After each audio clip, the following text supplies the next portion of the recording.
Morning, and thank you for joining us today. Well, having heard lots of commentary about this matter and the government's position also approving that NECO, the scrap Jamb, be streamlined, how do you think, Mr. Onyechere, if you can hear us, try and see if you can sort that challenge out. But in the meantime, we'd like to remind you all that you should keep your questions and comments coming through.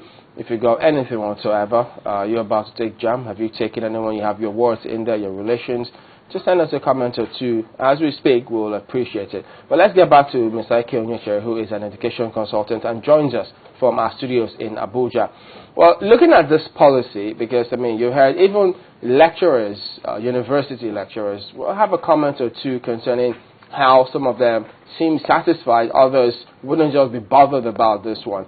Do you think this is not exactly a bad policy, or what do you think of this at all? Okay, thank you very much.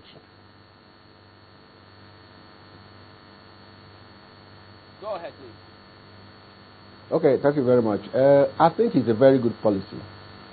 I think the policy to scrap NECO and scrap the UTME is one of the best policies that Mr. President could have taken in the education sector.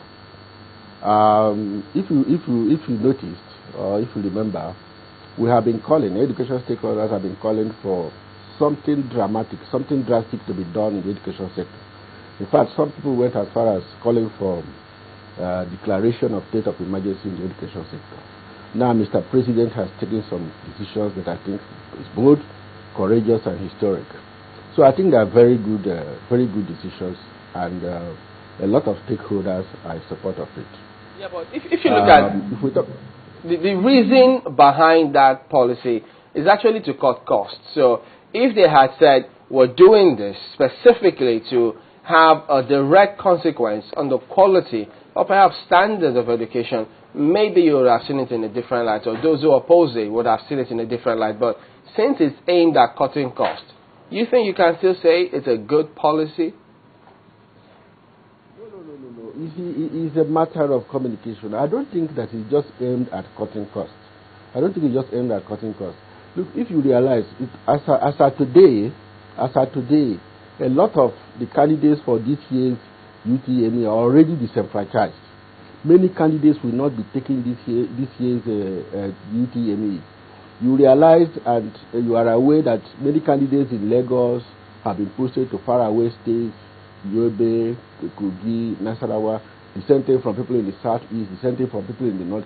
There is a lot of confusion, and because of these postages away from their locations, many of them will not be able to travel to take this thing. They have said so. So there's a lot of confusion already. But even beyond the issue of inefficiency and so on and so forth, and disenfranchisement and all that, we have to even look at the issue of Jamb. We have to even look at the consequences of that organization in the education sector.